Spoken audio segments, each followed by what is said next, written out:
Muy buenos días tengan todos ustedes. Es a nombre de la Escuela Nacional de Estudios Superiores Unidad León de la Universidad Nacional Autónoma de México, les damos la más cordial bienvenida a esta conferencia magistral del Congreso Virtual Internacional en Innovación e Inclusión Educativa. El título de la conferencia de hoy es Pesimismo y Educación, el pesimismo como posible solución. Esta conferencia está a cargo del doctor Slayman Bonilla Núñez. Les voy a leer una breve semblanza acerca del doctor. Es licenciado en Filosofía por la Universidad La Salle y en Ciencias Políticas por la Universidad Nacional Autónoma de México. Maestro en Filosofía por el Centro de Investigación y Docencia en Humanidades del Estado de Morelos y doctor en Filosofía por el Colegio de Morelos. Ha realizado estancias de estudio e investigación en la Universitatea Alexandru Ioan Cuza din Iași en Rumania, en la Chungman National University en Corea del Sur y en la Universidad de Kioto, Japón. Su carrera como docente comenzó en 2008, ocupando el puesto de adjunto de cátedra de la materia en metodología aplicada a las ciencias sociales en la Facultad de Ciencias Políticas y Sociales de la UNAM, o de la doctora Rina Marisa Aguilera Hinterholzer. Ha sido catedrático en la Universidad La Salle, en la Universidad Interamericana para el Desarrollo Campus Tula y Ensenada, en la Universidad San Felipe de Jesús, en la Universidad de Tijuana y en la Escuela de Enfermería Miguel Servet. Sus investigaciones giran en torno a la filosofía pesimista del siglo XIX y XX, a la filosofía budista, en especial la Nagarjuna, y a la filosofía náhuatl. Del mismo modo, sus esfuerzos van encaminados a la creación y desarrollo de un nuevo sistema, al que denomina pesimismo utópico. Actualmente es el presidente de la Sociedad Iberoamericana de Estudios sobre el Pesimismo, CIEP. Bienvenido, doctor Slayman. Adelante.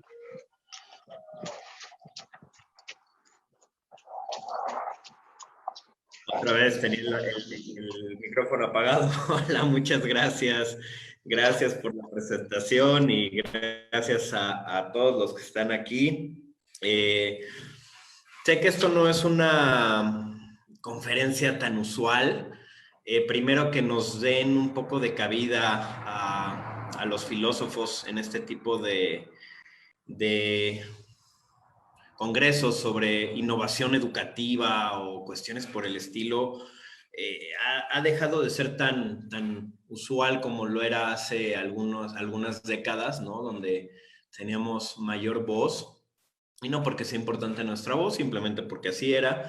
Y hoy en día como que estos temas de filosofía de la educación, pues están un poco dejados de lado, ¿no? Como que ya nos centramos en cuestiones pedagógicas, cuestiones tecnológicas, cuestiones de ingeniería educacional, reingenierías de sistemas, etcétera. Políticas, obviamente, públicas, ligadas a la educación, incluso cuestiones de economía, pero la filosofía, en términos generales, pues no está pasando un gran momento en cuanto a difusión pública, aunque con los años, al menos por algunas predicciones, comenzará a ser más interesante y más importante. Y segundo, una temática que hable de pesimismo en la educación. Híjole, pues, ¿qué pasó aquí? Ahora sí que de qué fumó este señor, ¿no? O sea, que está frente a nosotros, que de cuál se fumó, como, pues, si bien dicen que los filósofos de por sí andamos, pues, ahí vendiendo pulseritas en Coyoacán con nuestro cigarrito ahí extraño, extrafalario, pues imagínense. Pesimismo y educación, ¿cómo puede integrarse el pesimismo? ¿Qué no es absolutamente lo contrario, lo que necesitamos, lo que nos han vendido nuestras sociedades? Más optimismo. Incluso hay toda una serie de disciplinas creadas en torno al optimismo, desde la literatura de superación personal, que es lo más burdo, bueno, a menos a mis ojos, cada quien decidirá, tipo Paulo Coelho y Walter Rizzo y todos estos, hasta la psicología positiva de Seligman, ¿no? En donde se nos ha dicho que ser optimista es mejor, que genera mayor salud, que son individuos más sanos, más exitosos, y en cambio ser pesimista está entendido como ser alguien que se cruza de brazos, que se queja, que es berrinchudo, que nada le parece, que nada propone. Esa es como muchas veces la visión social que tenemos, incluso la visión académica, déjenme decirles. Y bueno, pues creo que nada más fuera de la realidad. Normalmente quien dice esto, pues desconoce las bases del pesimismo, obviamente iniciado en la filosofía de Arthur Schopenhauer, allá por el siglo XIX. Pues habría que revisar, ¿no? Más que dejarnos guiar por prejuicios comprensivos sociales, habría que poner en cuestión. Entonces, pues yo como presidente también de la Sociedad Interamericana de Estudios sobre Pesimismo, pues es parte de mi investigación y es parte de mi convicción. No nada más investigo el pesimismo del siglo XIX y XX, sino que yo mismo considero un filósofo ligado a la escuela pesimista, aunque he hecho las adecuaciones, que son estas que están viendo del pesimismo utópico, estoy proponiendo mi propia interpretación del pesimismo. Entonces, bueno, ¿cómo ligar pesimismo y educación? Necesitamos una educación de corte pesimista. ¿Cómo sería eso? ¿Para qué? Bueno, al menos para iniciar con las diapositivas, tener muy en cuenta que ahorita con todo lo que se está suscitando de la pandemia y los próximos fenómenos que vienen, solamente por mencionar, el Instituto Rockstrom habla de los límites planetarios, hizo una investigación, ustedes la pueden buscar, que se llama Los Límites Planetarios, con especialistas en distintas ramas de las ciencias y establecieron 7 límites planetarios: contaminación del agua, contaminación del subsuelo, extinción de especies, etcétera. Son 7 y han llegado a la conclusión de que hemos rebasado 4 o 5 de los 7. Otros especialistas hablan de que estamos entrando en la 6ª extinción masiva de especies, conocemos toda la cuestión del calentamiento global, ahorita tenemos esto de la pandemia. Entonces, parece ser que el futuro no pinta tan halagador como los libros de superación personal y cierta literatura y ciertos especialistas querrían, ¿no? No nos pinta tan halagador. Y como diría el doctor Manuel Pérez Cornejo, es hora de regresar un poco al pesimismo. Ese es el lema de la SIEP, de la Sociedad Iberoamericana de Estudios sobre Pesimismo, Surux pessimismus, regresemos al pesimismo. Y Rudiger Safransky, otro gran investigador, dice que tenemos distintos periodos entre pesimismo y optimismo. Algunas épocas son más optimistas porque hay bonanza, porque hay riqueza, porque hay mayores derechos políticos, civiles, y otras épocas son más pesimistas porque son las épocas de posguerras, de pospandemias.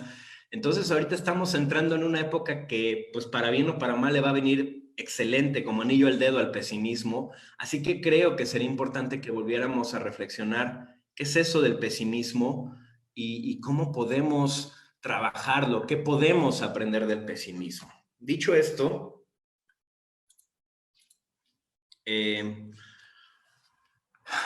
tenemos estas dos visiones, ¿no? Parece ser que todos pertenecemos a una o a la otra. Por supuesto que hay muchos matices. No voy a cometer aquí la falacia del tercero excluido, del falso dilema, ¿no? En donde o es blanco o es negro y no hay absolutamente nada en medio. O eres esto, y si no, pues no puede ser. Aquí hay muchos colores, matices en medio, pero así a términos generales, casi siempre, como también en la política, izquierda o derecha. Claro que está el centro izquierda, centro derecha, derecha extrema, izquierda extrema, perfecto, pero casi siempre no existe quizá el 50-50, ¿no? El mero centro, casi siempre estamos un poquito más hacia la izquierda o más hacia la derecha. Entonces, pesimismo y optimismo. El pesimismo es una corriente filosófica que plantea que este es el peor de los mundos posibles, pues está lleno de sufrimiento, locura, violencia guerras, enfermedades, etcétera. Y su padre, el que lo diseñó a nivel filosófico, pues es Schopenhauer, que es el que está en foto. Por su parte, el optimismo dice que este es el mejor de los mundos posibles, pues en él se manifiesta la libertad. No porque no haya cosas malas, sino porque justamente como somos libres, nosotros somos capaces de determinar y crear nuestro propio mundo. En cambio, si el mundo estuviese determinado, pues ni siquiera sería el mejor de los posibles, simplemente sería lo que es, ¿no? Entonces, como Dios nos dio la libertad de crear o de destruir, eso lo hace el mejor de los mundos posibles, y esto es propuesto principalmente por Leibniz en su Teodicea, y que después va a ser criticado por Voltaire en el Cándido, ¿no? Hablando de este optimismo a veces ingenuo en el que caen algunas personas.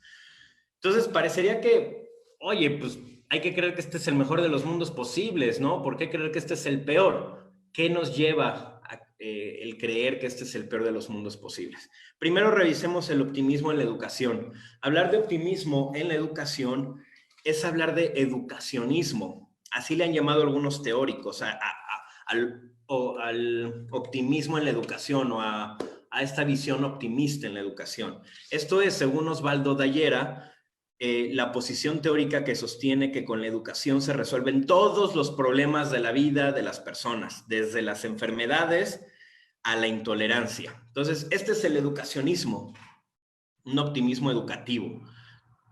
¿Cuántas veces no hemos escuchado en una sobremesa, en alguna plática, incluso en alguna conferencia, en algún video, en alguna noticia, con algún político, ¿qué necesitamos para resolver todos los problemas de la humanidad? Más educación. Educación, educación, educación. La educación va a resolver todo. Repito, desde las enfermedades hasta la intolerancia.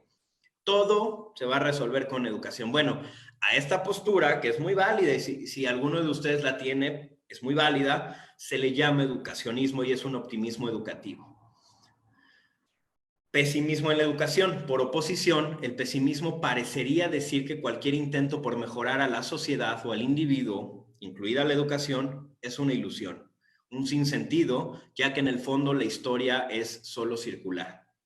Entonces, para el pesimismo, de hecho el pesimismo va mucho contra la noción de progreso. Esta noción que está anclada en Hegel es los ilustrados, Kant, y después con mayor potencia Hegel va a desarrollar en su Fenomenología del Espíritu. Y después de Hegel, sus discípulos, Marx o Comte, todo el positivismo, Rosa de Luxemburgo, Saint-Simon, ellos van a hablar de progreso. El ser humano está progresando, ya sea hacia el comunismo, mediante la lucha de clases, o ya sea mediante la ciencia, que es todo el aparato crítico del positivismo, ¿no? Pero estamos progresando y algún día vamos a alcanzar, llamémosle escatológicamente, esta felicidad, este paraíso, este Edén, sea con la dictadura del proletariado o sea con una sociedad hipercientificada, hipercientífica, en donde han visto incluso a veces estos memes o estas imágenes de sociedades ultramodernas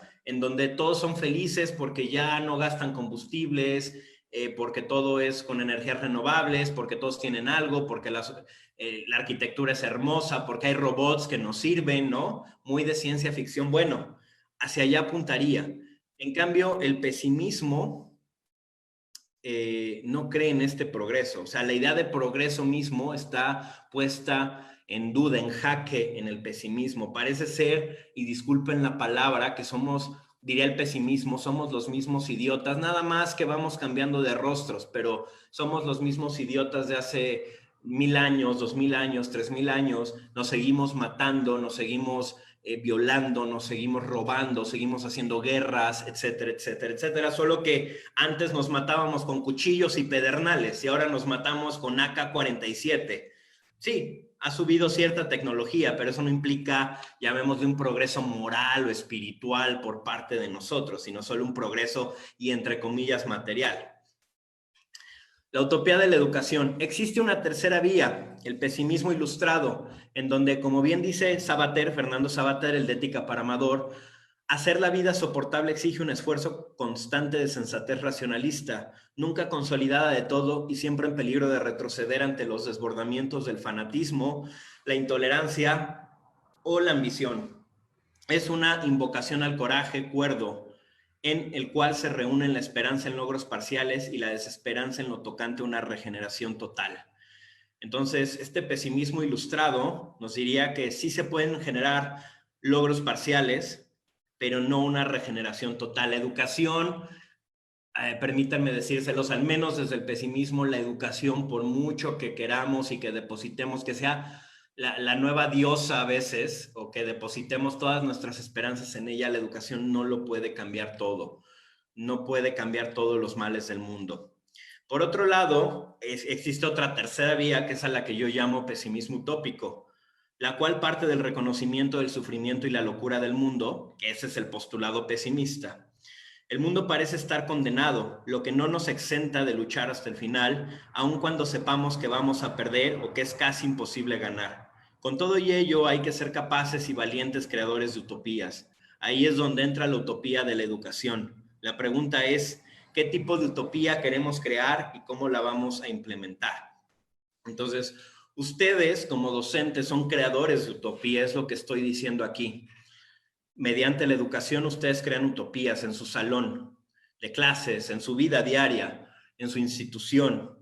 ¿Qué tipo de utopía quieren crear? Más allá de metodologías, de cómo voy a enseñar, es hacia dónde apunto, qué quiero hacer con mis alumnos, entendiendo que, por supuesto, este es un mundo sufriente, no nos ceguemos, porque entonces les vamos a hacer un gran daño a los niños, a los jóvenes, diciéndoles, no, el mundo va a estar bien, no pasa nada, todo se va a solucionar tranquilo, al contrario. Tendríamos que crear héroes trágicos, alumnos, estudiantes, que sean capaces de dimensionar las dificultades y, si quieren, incluso la tragedia de la vida, y más las tragedias que estamos padeciendo, que sean capaces de dimensionarlas en su justa proporción, ni más ni menos, y que a pesar de ello salgan a combatir. Julius Vance, un filósofo pesimista muy importante, decía que el pesimista es como un héroe trágico. Nietzsche también habla un poco de esta idea. ¿Por qué? Porque es como Aquiles, que sabe que los dioses ya decidieron que va a morir, ¿no? En la batalla, en Troya, que va a morir, y que aún así Aquiles se lanza al campo de batalla, aún sabiendo que va a morir, decide salir a luchar. Es un poco esa metáfora, esa idea a la que estoy tratando de transmitir. Dice, esta es una frase que generé para reflexión: hay que educar para el peor de los mundos posibles. Solo así forjaremos hombres y mujeres de carácter que sean capaces de construir el mejor de los mundos posibles, o al menos de morir en el intento, ¿no? En cambio, si educamos para el mejor de los mundos posibles, este es la típica desaveniencia, la típica desilusión del optimista ingenuo, del optimalista, como lo llama Terry Eagleton, que cree que este es el mejor de los mundos posibles y que cree que todo va a ir bien, y que cuando las cosas no van tan bien se desilusiona, se desencanta, entra en depresión o comienza a entrar en una cierta locura. En cambio, el pesimista, que alguien podría decir espera el peor de los mundos posibles, sale o intenta salir a luchar por construir algo distinto, aunque sepa que lo más probable es que no tenga éxito. Y está también esta frase de Michael Hobbes, que se ha vuelto muy famosa también en memes, aunque nunca dicen de dónde viene, que es: los tiempos difíciles crean hombres fuertes, los hombres fuertes crean buenos tiempos, los buenos tiempos crean hombres débiles, y los hombres débiles que crean tiempos difíciles, y se vuelve a empezar, ¿no? Create hard times, y aquí hard times otra vez, vuelve a empezar la ruedita. Entonces, esa es un poco la propuesta. Esta es la presentación. Ahora, si me permiten un segundo, traigo un pequeño texto que quiero compartir con ustedes, y ya pasamos a la sección de diálogo, preguntas, respuestas. No sé si tenga tantas respuestas. Soy filósofo, discúlpenme, no tenemos a veces tantas respuestas como la gente querría, pero claro que podemos dialogar. Es un texto que hice para una novela filosófica que voy a publicar en algún momento. Tengo algunos libros publicados, pueden buscar en Amazon, pero bueno, este es un capítulo de esa novela. Se llama Sobre el educacionismo, ya les hablé qué es el educacionismo. Caminaban en medio de la ciudad cuando un grupo de estudiantes salieron disparados de la escuela. En ese momento, Quetzalcóatl se detuvo y se quedó pensativo. Miraba hacia las aulas como queriendo alcanzar sus recuerdos. ¿Está bien, maestro? ¿Crees en la educación, querido? Por supuesto. Bien dicen por ahí que la educación es la herramienta más valiosa con que cuenta el ser humano. Una pequeña risita invadió el lugar. No era una risa burlona, sino una memoria atragantada en el tiempo. Quetzalcóatl, con parsimonia, siguió su trayecto y esto fue lo que dijo. En mis tiempos, allá en el Calmecac, confiábamos en la educación. Guerreros y sacerdotes se formaban en las más excelsas habilidades y destrezas. La educación es sin duda uno de los pilares de cualquier sociedad, mas hay algo perverso en ella. Educar es dominar de una u otra manera. Educamos en valores, en información, en cuerpo y mente, sin saber que con esto castramos a aquel niño o joven. ¿Acaso una flor necesita que le enderecemos? Dices que sí, que hay flores que requieren de apoyo. Lo que no has pensado es que la naturaleza no nos necesita. Todo tiene un flujo armónico, una evolución natural. Hay flores que nunca nacen y otras que mueren al poco tiempo de nacer. También están las que, a pesar de las tempestades, florecen rectamente. Un punto de apoyo es un paliativo que no termina siquiera por embellecer lo que desde su raíz está muerto. La educación es una fantasmagoría, al igual que la religión, la moral, la política y la economía. Es lo que los adultos, esos que creen haberse superado, enseñan a quienes por mucho están más versados que ellos en el asombro y la risa. ¿Por qué aquellos que no se han superado a sí mismos se arrogan el derecho de enseñar a quienes consideran iletrados? Malditos sean los que enseñan sin haberse superado, sarta de demonios que con lenguaje seductor dominan la voluntad pura de los soñadores. Si quieres enseñar, primero enséñate a ti mismo. Si quieres educar, primero edúcate a ti mismo. Destruye tus ilusiones. Critica los prejuicios que te han sido inculcados. Mata ídolos y falsos dioses y encuentra tus propios valores. Quizá entonces te ganes el derecho a enseñar a otros. Y a pesar de ello, sabrás que no hay nada que enseñar, sino solo acompañar al otro en la construcción de su propio camino. ¿Quién te ha dicho que eres arquitecto y constructor de otros? Te han mentido. Solo puedes ser tu propio arquitecto, solo puedes ser tu propio constructor. Deja que las flores surjan con su propia fuerza. Y no obligues a nadie a crecer como a ti o a tu sociedad les gustaría. Y si mueren en el intento, esto es mejor a vivir una vida de títere.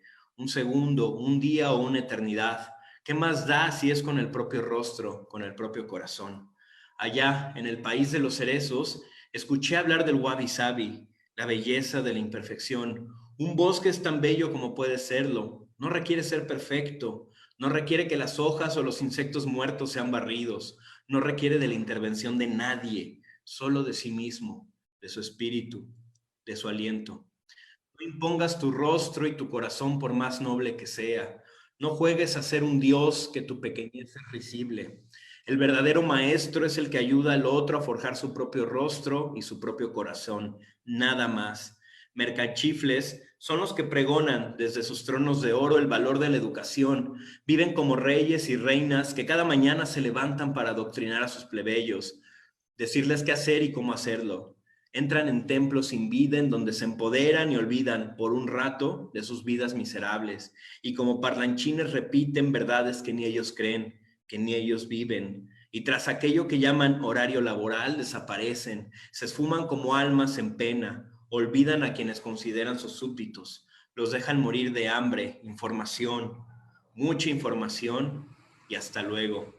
Destruye las escuelas, pinta sus paredes, escupen sus escritorios, que nadie te diga y te imponga hacia dónde has de crecer. La verdadera escuela está en las montañas, en el mar, en un paseo en bicicleta, en las manos del hambriento y del enfermo. Hacia allá has de ir, allá funda tu enseñanza.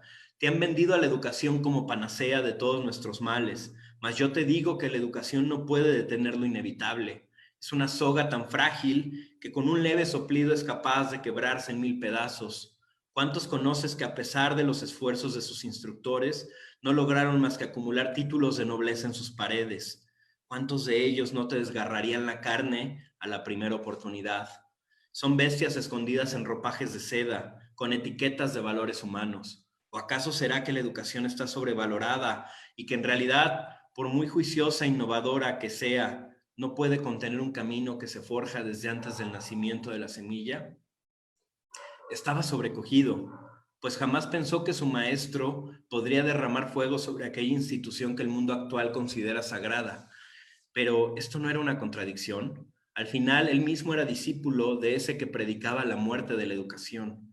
No, al contrario, su discurso se acercaba a lo que hacían a diario. Era su maestro, aunque en realidad era su compañero y su amigo, aquel que sin imponerle le ayudaba a erigir su propio camino.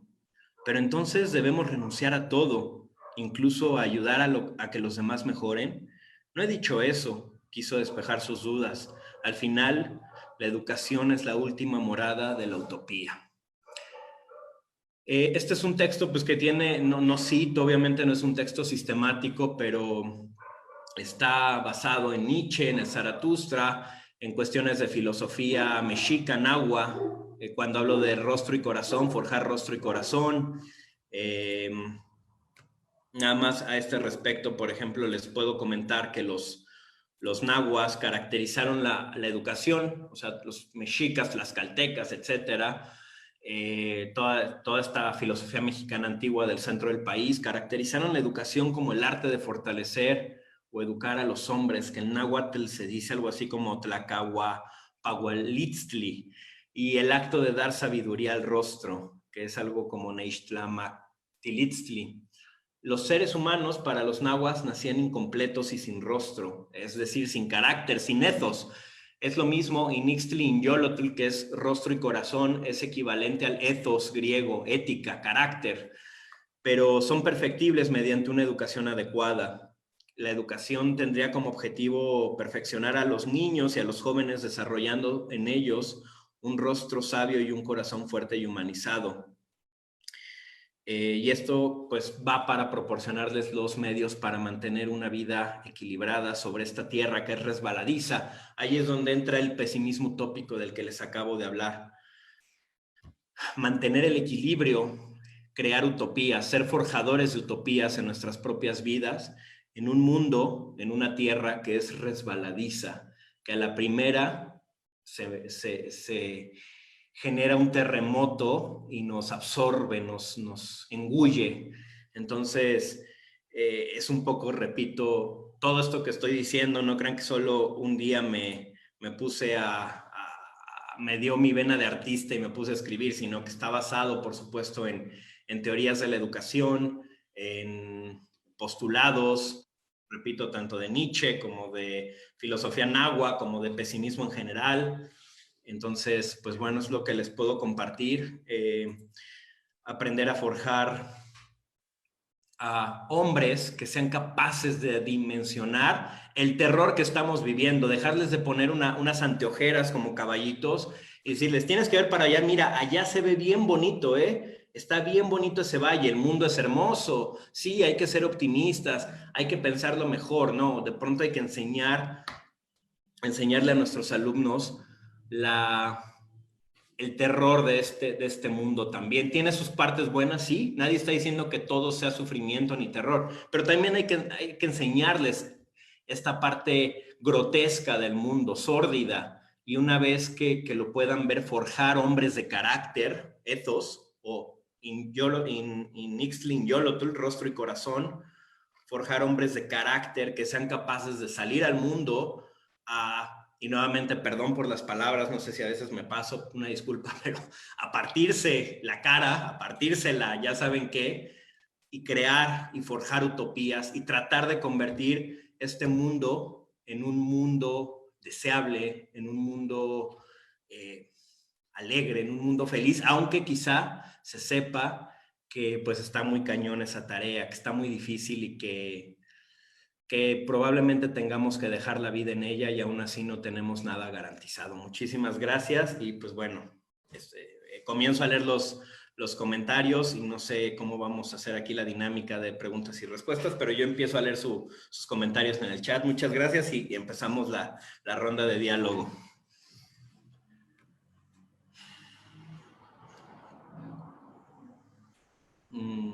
A ver, por aquí me dice Abraham Mendoza. cómo poder ajustar el pesimismo en la educación a los tiempos actuales en los que el alumno desea ser formado sin estrés, sin angustia, sin presiones. No sería contradecir la corriente educativa que se promueve últimamente. ¿Cómo lo aplicas o cómo lo recomiendas aterrizar? Sí, justamente, actualmente estamos invadidos por toda una pedagogía, una psicología, una literatura que promueve el optimismo de una u otra forma. Igual y no se vende como optimismo, les digo, se vende como superación personal, desarrollo personal, ¿no? Pero bueno, en el fondo es optimismo y lo que nos hacen es no hay que darles estrés, no hay que no se angustien, que no tengan presiones ni pasiones. Por supuesto que tenemos que cambiar esta mentalidad. Tenemos que comenzar a enseñarles a los alumnos a gestionar la angustia, el estrés, las presiones, las pasiones, etcétera. Creo que eso sería lo clave, Abraham. Para aterrizarlo, creo que la palabra clave que yo he ido aprendiendo en los últimos años es gestionar. No es reprimir, como a veces parece que se quiere hacer, que es esto de formarlos sin estrés, sin angustia, sin presiones, ¿no? Eso es reprimir, porque finalmente el estrés, la angustia y las presiones van a estar ahí siempre, somos seres humanos. Tampoco es decir, pues sí, da rienda suelta un poco como Rousseau, ¿no? Como el salvaje de Rousseau, un poco su Emilio, de pronto, muy en este aspecto romanticista, el naturalesco. Tampoco, o sea, creo que la palabra clave está en gestionar y creo que ahí las tradiciones orientales, yo que me dedico en parte también a la filosofía budista, lo escucharon al principio, me fui a Corea del Sur y a Japón a estudiar filosofía budista. Creo que las tradiciones orientales, ojo, no necesariamente las sociedades orientales, porque si uno va a Japón se va a dar cuenta que son como maquinitas andantes, ¿no? Pero sí las tradiciones filosóficas orientales, en particular el taoísmo y el budismo, creo que nos tienen mucho que enseñar mediante prácticas concretas. Por ejemplo, incluso de esto habla Schopenhauer, ¿eh? No me estoy saliendo del tema. Schopenhauer, como el padre del pesimismo, él es el primer filósofo occidental en traer y sistematizar en su filosofía al budismo y a los Vedantas, parte de esto que llamamos no del todo correcto o exacto hinduismo. Entonces, él habla del budismo y de los ascetas, de la meditación. Yo creo que habría que generar ciertas técnicas, estrategias con los alumnos, con los jóvenes. Por ejemplo, enseñarles a meditar, lo que hoy se llama mindfulness. Debería ser una materia obligatoria en la mayor parte de las escuelas. O sea, se debería ya entender el mindfulness, más allá de la religión. Porque mucho, meditación, budismo. No, pero aquí somos católicos. No. Existe, por eso se llama, en vez de llamarle meditación, le llaman mindfulness y es una técnica que está estudiada en la Universidad de Harvard, Princeton. Han hecho cientos de estudios de cómo es capaz de ayudarnos a lidiar con estas emociones negativas, a gestionarlas. Creo que como esta, de pronto debemos volver a sacar a los jóvenes del aula y de las burbujas en las que la SEP, la sociedad, los papás y nosotros mismos a veces los hemos metido. Una educación más en lo salvaje. Por ejemplo, yo hace tiempo, cuando estaba en la licenciatura, yo leía mucho a Paulo Freire y de pronto se me ocurría, ¿por qué no implementar en las escuelas, en las preparatorias? En Francia, por ejemplo, el último año de prepa es de filosofía. Todos llevan filosofía, sin importar si vas a área 1, 2, 3, 4 o 20, llevas un año de filosofía sí o sí. Y yo de pronto decía, ¿por qué no llevar a los alumnos, no sé si un año, pero un par de meses, no lo sé, habría que pensarlo más, a, por ejemplo, estos llamados, mal llamadas en las escuelas católicas, de la cual yo vengo, de una de las cuales yo vengo, misiones, pero es como un servicio social, que el alumno vaya, salga, obviamente con todo, sí, con una institución apoyando, que el alumno salga a las calles, al campo y se enfrente con la realidad del campo, que vaya al campo y vea la pobreza, la marginación, cómo puede apoyar, que le toque vivir esto y que a partir de ahí sea capaz de generar o regenerar su carácter, su ethos, su rostro y su corazón. viendo que no todo es su cama king size, su escuela privada, su Ciudad de México, su agua caliente. De pronto es, y repito, no estoy hablando de las misiones como las entienden las escuelas católicas. Esto tiene más que ver con la pedagogía de la liberación de Freire. Pero sí hay que sacar a los alumnos y mostrarles el mundo y mostrarles, acompañarlos para decirles, mira, ¿cómo puedes gestionar tus emociones? O sea, esta es la realidad: marginación, pobreza, hambre, etcétera, etcétera, etcétera. ¿Cómo lo puedes gestionar? Pero para eso también nosotros como docentes tenemos que estar capacitados. Luego somos o sea, debería haber una capacitación a los docentes también para la gestión de sus emociones negativas. Somos los primeros que nos frustramos y sacamos nuestra ira, nuestras depresiones. Y pues cómo vamos, es lo que decía yo en mi texto, cómo vamos a enseñar algo que no tenemos, ¿no? Vamos y repetimos a veces algunos de nosotros, no todos, como merolicos, teorías, información, pero al final de cuentas con nuestra vida no transmitimos nada. Ese es un poco el postulado. Luego, me encantó escucharle, en verdad. Gracias, Juan. Fabiola Castillo. Muchas felicidades, me ha dejado muchas ideas para reflexionar con base en lo que ha comentado, cómo manejar el pesimismo de una parte académica en esta modalidad, es decir, la resistencia al cambio de un ámbito y la costumbre de la educación presencial a la educación en línea por la pandemia. Híjole, Fabiola, si me puedes desarrollar más esta pregunta, no la entendí mucho, pero con gusto volvemos sobre cómo manejar el pesimismo de una parte académica en esta modalidad.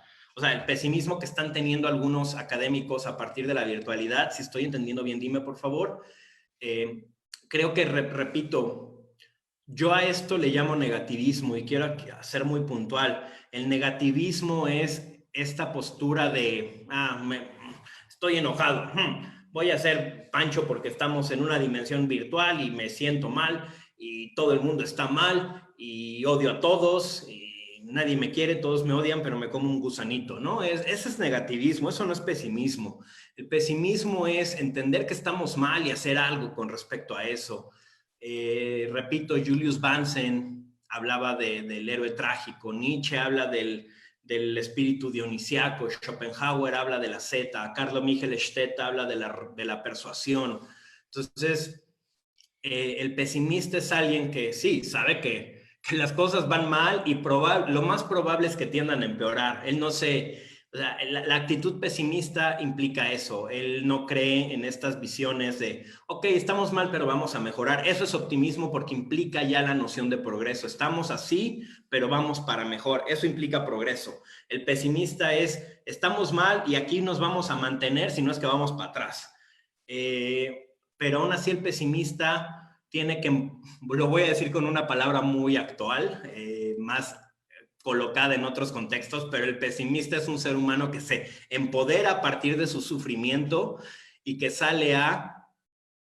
me refiero no necesariamente a la calle, aunque también, pero en su vida intenta cambiar. ¿Cómo? Repito, a través de la lucha constante, de la gestión de las emociones, del proponer utopías, del saberse vencido, pero con dignidad, lo que sea que implique esto de dignidad. Voy a poner una imagen muy sosa, pero a ver si así me puedo explicar. ¿Quién fue? Montes de Oca.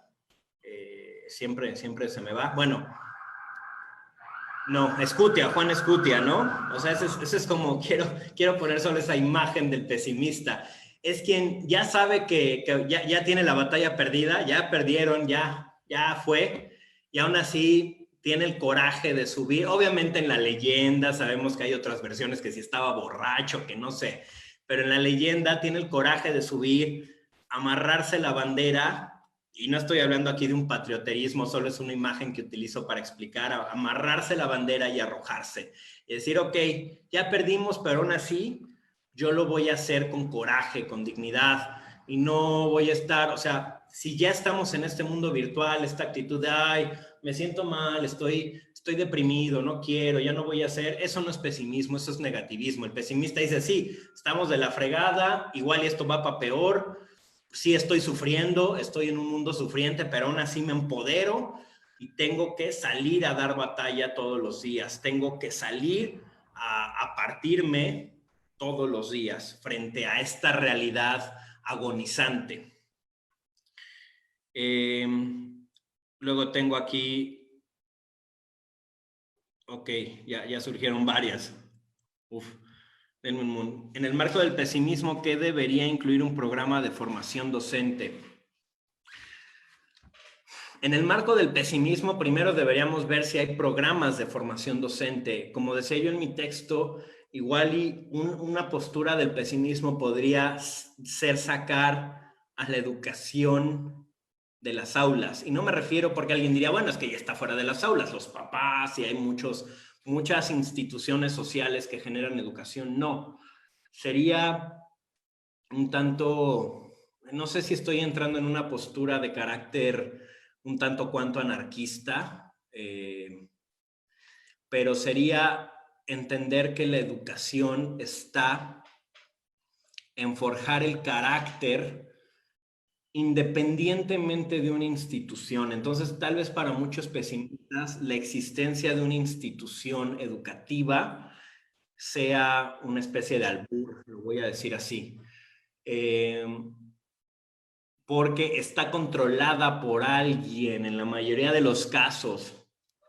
¿Quién? El Estado, el sistema. ¿Y qué nos quiere vender el sistema? ¿O qué quiere hacer el sistema? Bueno, obreros, o no sé, porque ahora hay tantas carreras en donde te dan el título en 2 años, ¿no? O sea, ¿qué hay detrás de todo esto? ¿Por qué la SEP controla los programas de estudio, los planes de estudio y todo esto, los libros? De pronto esas cuestiones a un pesimista le causarían cierto escozor. En todo caso, habría que liberar a la educación. Y tampoco quiero caer ahora por el otro lado en en un libertarismo, ¿no? Anarcocapitalismo, en donde pues que cada empresa haga lo que mejor le parezca y que no haya ningún estado mínimo, eliminación del Estado. Tampoco quiero caer en eso. Simplemente creo que el pesimista debe entender que la institución siempre va a tener ciertos fines específicos. Ahora, como yo decía, ¿qué debería, si ya me obligo un poco a contestar, qué debería contener? Pues creo que materias que más allá de estar transmitiendo información nos obliguen a forjar carácter. Por ejemplo, me voy a atrever a decir algo, en vez de matemáticas, ajedrez. Porque cuando yo sumo 2 más 2 es igual a 4, que hay que aprenderlo, por supuesto, no estoy forjando carácter, solamente estoy aprendiendo información. Y está muy bien, pero cuando yo estoy frente a un tablero de ajedrez y me tengo que enfrentar a la frustración, me tengo que enfrentar a la derrota, me tengo que enfrentar al estrés, como decían hace rato, de las emociones, eso sí me ayuda a forjar más carácter. Entonces, considero que el pesimismo debería o propondría irnos por la gestión de las emociones negativas, no su eliminación ni siquiera su sublimación absoluta, sino, repito, la gestión. Fabiola, lo que pasa es que varios profesores se resisten a dar clases en esta modalidad. Sí, así es, sí. Florencia, muchas felicidades, Slimen, buenísima charla. Te conozco desde Los Filósofos Malditos y agradezco tu proyecto. Gracias. Concuerdo con que hablar del peor de los mundos posibles nos lleva a desarrollar habilidades como la resolución de problemas. Si bien el mejor de los mundos posibles nos da la libertad, lo cierto es que al paso del tiempo la libertad no ha encontrado límites. ¿Cómo resumirías el objetivo de la educación post-pandemia? Bueno, sí, primero gracias por seguirme ahí en el proyecto de Los Filósofos Malditos. Es un proyecto académico que tengo con mi hermano, con uno de mis mejores amigos, filósofo también, en donde tratamos de rescatar a filósofos un poco abandonados por la academia filosófica. Ahí si lo quieren ver, pues en YouTube sobre todo encuentran este espacio. ¿Cómo resumirías el objetivo de la educación post-pandemia? Yo creo que, a ver, la educación institucional, que es contra lo que un poco estoy hablando, creo que lo que intenta hacer es, y lo vivo porque pues estoy casado con una persona que es directora en una escuela primaria y veo padezco con ella mucho de lo que está sucediendo, ¿no? En donde, según algunos estudios, en los próximos meses, el próximo año, 40% de las escuelas privadas van a cerrar, van a quebrar, porque ya no se pueden sostener. Aquí en Cuernavaca, donde yo vivo, muchas escuelas primarias ya, incluso de abolengo, de tradición, ya están cerrando. Entonces creo que hay una redefinición, ¿no? de la estructura social. Creo que esta pandemia, no quiero meterme en teorías conspiranoicas y no quiero decir si fue causada por los gobiernos para esto. Ok, vamos a suponer en el escenario que nos han vendido que fue algo en China, los murciélagos, la sopa de murciélago, ok. Pero ya con este hecho de lo que estamos viviendo, haya sido como haya sido o haya sido como haya sido, dicen en mi pueblo, creo que sí se está aprovechando para hacer una reestructuración de roles y modelos sociales, ¿no? En donde los alumnos eh, a ver, otro estudio que leí que decía que, bueno, con mi esposa, que decía que muchos chicos, cuando esto se vaya normalizando, pues obviamente las escuelas públicas no van a poderse dar abasto con toda la cantidad de chicos y chicas que van a querer entrar en primaria, secundaria, prepa, que se salieron en un momento dado de una escuela privada. La educación pública no va a poder sostener a esta cantidad. Entonces parece ser que muchos de ellos van a asumir otro rol social dentro del mercado laboral, es decir, nuevamente como que estamos en una época donde se van a forjar más obreros, ¿no? O gente que va a trabajar de otra manera, creo que el objetivo de la educación, insisto, ahorita institucional es redefinir, reestructurar a las sociedades a partir de una nueva realidad que, si bien igual y en algún momento vamos a poder salir de ella, nunca lo vamos a hacer al 100%, ¿no? Ahora la virtualidad cada vez se va a ir anclando más en nuestras vidas, esto a lo que Foucault llamó el panóptico y Deleuze el panóptico digital, ¿no? Conceptos muy interesantes. Ahora, ¿cuál debería ser el objetivo de la educación? Yo creo que debería ser el rebelarnos contra esto. Hace poco a mis alumnos de filosofía, tengo la cátedra de filosofía de la comunicación en La Salle, Cuernavaca, les decía, es que esto no puede ser todo. O sea, debemos educarnos para dejar de estar dependiendo de la tecnología. Un poco Heidegger hacía esa crítica. Queremos resolver el problema del mundo con lo que en gran medida causó ese problema, ciencia, más ciencia. Desde el siglo XIX, XVIII, desde la Revolución Industrial, estamos con esta obsesión por la ciencia, y obviamente su hermana menor, por llamarla así, tecnología, técnica, más. La ciencia nos va a resolver todo. Y actualmente he visto algunas entrevistas a científicos que dicen, es que la ciencia es la que nos va a sacar de esto. Miren las vacunas. Les decía, ¿qué más? O sea, no hemos entendido, a pesar de que ya varios filósofos, entre ellos, repito, Heidegger, hablaron de esta locura de la ciencia, seguimos destruyendo el planeta, seguimos utilizando coche, seguimos dependiendo de transnacionales. La educación debería hacernos volver por ejemplo, una economía autogestiva, a educarnos. Por ejemplo, me preguntaban también de cómo implementar algo de lo que estoy diciendo en la educación. Sé que en algunos lugares ya lo hay, tampoco estoy descubriendo el hilo negro, o sea, jamás he dicho eso con ninguna de mis propuestas. Hay escuelas que ya dan mindfulness, pero también, por ejemplo, enseñarles a los chicos a través de proyectos específicos, como haz un huerto urbano. Deberíamos enseñarle a la gente a hacer huertos en su casa, en su colonia, espacios autogestionables. Deberíamos volver al uso de la bicicleta, dejar el carro. Deberíamos aprender a utilizar correctamente el agua. Deberíamos empezar a ponernos límites en el uso de ciertos recursos naturales, de gas, de agua. No estoy diciendo volvamos a la época de las cavernas y cocinemos en piedras ardientes, no, pero debería empezar a haber límites que nos lleven a forjar un carácter distinto a este carácter consumista que nos ha hecho forjar cierto capitalismo optimista. Esto de capitalismo es un término muy ambiguo, son muchas escuelas, no se puede hablar de capitalismo como si fuera una sola cosa, pero esto a lo que intuitivamente le llamamos capitalismo, y más de corte optimista. De hecho, hace poco salió un libro justo que habla sobre cómo la bonanza económica nos llevó a sociedades más optimistas, y estas sociedades más optimistas empezaron a derrochar, y lo que les puse al final, y generaron hombres débiles, generación de cristal. Bienvenidos a la Doctor, conexión de todo esto. Sí. perdón la interrupción. Nos quedan unos 3 minutitos y tenemos varias preguntas todavía. No sé si gustas que las lea y Sí, si las cierras. puedes leer todas Bueno, intento dar una respuesta general. muy bien. De Mirna Hernández, en el marco del pesimismo, ¿qué debería incluir un programa de formación docente?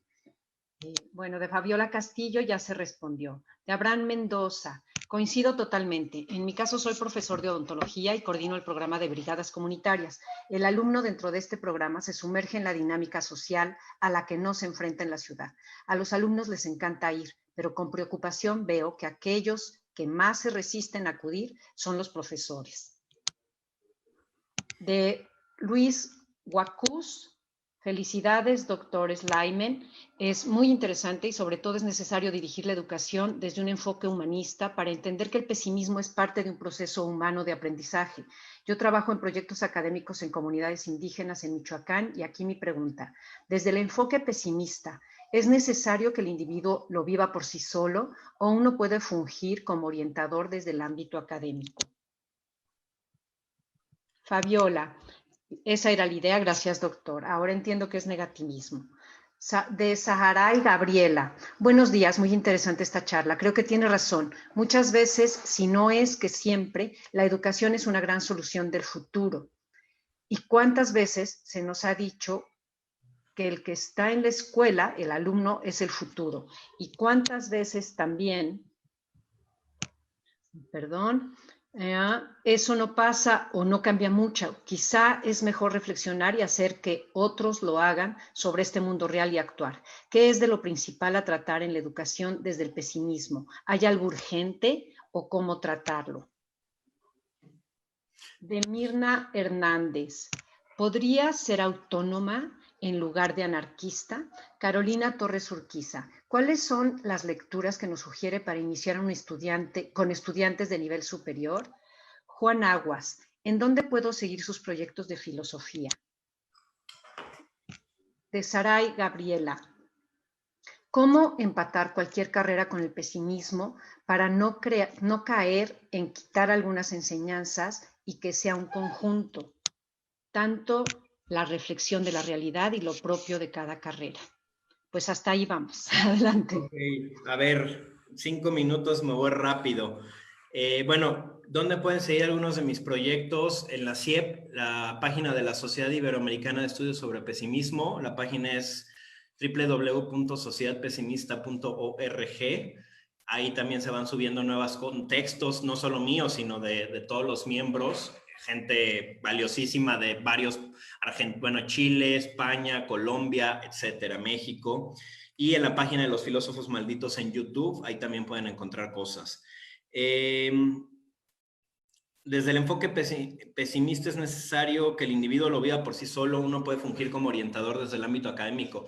Yo creo que puede haber orientadores, y bien acabas de decir, Luis, no, como decía en mi texto, no es alguien que te vea, alguien que te va a enseñar, es alguien que te va a orientar para descubrir tu propio carácter, para salir tú al mundo y combatir.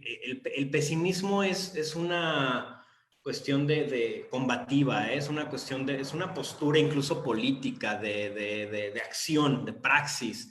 No se queda nada más en teorizar sobre el peor de los mundos posibles, y el carácter pesimista tiene que ser militante. Entonces, normalmente podemos tener ahí, sí, claro, alguien que nos guíe. De hecho, Y también me preguntan por ahí de algún libro. Hay un libro a este respecto que les recomiendo mucho, es La segunda intempestiva de Nietzsche, se llama Schopenhauer como educador, es un texto de Nietzsche muy fácil de leer, en donde él dice que encontró a Schopenhauer como su maestro, obviamente no lo conoció, pero cuando leyó su obra, Schopenhauer se erigió como su maestro de vida, y ahí dice qué le enseñó, qué pudo él aplicar en su vida diaria, etcétera, etcétera. Entonces, es un texto que bien nos valdría la pena que los docentes, los maestros, leyésemos. Schopenhauer como educador, insisto, de Friedrich Nietzsche. ¿Qué es lo principal a tratar en educación desde el pesimismo? ¿Hay algo urgente o cómo tratarlo? Sí, yo creo que el desencanto del mundo, ¿no? Hoy, ¿por qué estamos viviendo un momento tan álgido?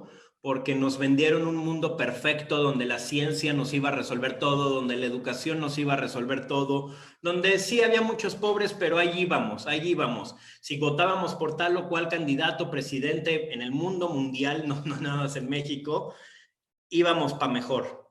Y de pronto nos encontramos en medio de una pandemia donde además hay analistas, desde médicos hasta otros como Bill Gates, que han dicho lo que se viene es peor.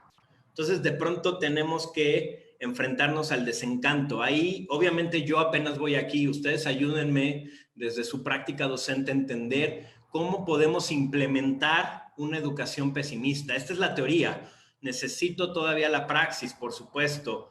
Más allá de que mi carácter sea muy de corte pesimista y mis alumnos lo tengan que vivir, ¿cómo podemos implementar qué materias, qué metodologías para los filósofos pesimistas? Si bien llegaron a tocar la educación, fue de manera muy somera, por lo mismo que les digo que la educación parece entrañar ya de inicio un cierto optimismo, una cierta idea de progreso. Entonces, podría ser autónoma en lugar de anarquista. Sí, de hecho, probablemente el anarquismo implique cierto grado de autonomía, pero no quiero caer en teorías políticas específicas, pero claro que puede ser autónoma en ese valor, que suscribiría el anarquismo y otras corrientes.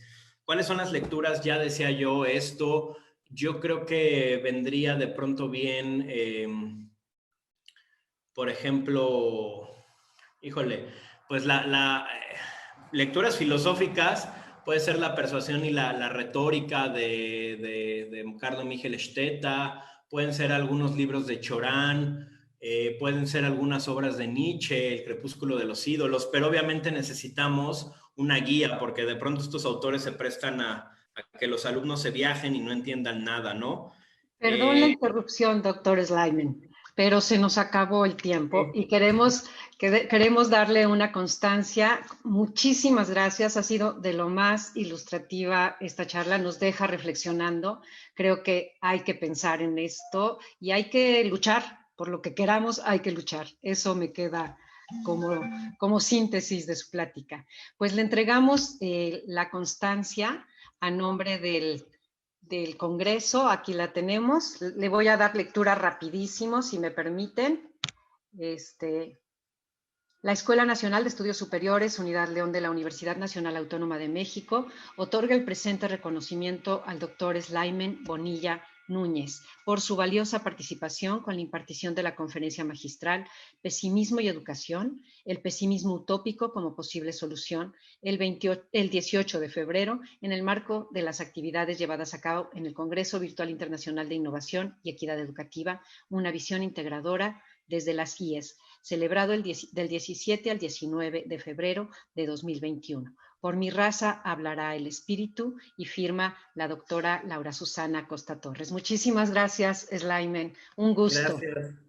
Gracias. Gracias a todos y cada uno de ustedes. Gracias por asistir. Y bueno, rápido, doctora, dejo mi correo para seguir dialogando o agréguenme en Facebook, Slyman Sí, por Bonilla. favor, claro. Slyman Bonilla en Facebook o mi correo que es SBN, se los dejo aquí en el chat. Ahí podemos seguir viendo lo de las lecturas budistas, hay muchas cosas. Muchísimas gracias, excelente día y cuídense mucho. Hasta luego. Gracias a todos por estar, felicidades, hasta luego.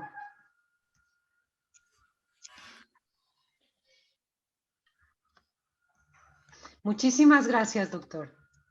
Gracias a ustedes. Gracias, Alicia. Gracias, Slayman. Entonces ya nos vamos. Cuídense mucho. Hasta luego. Adiós. Bye, bye.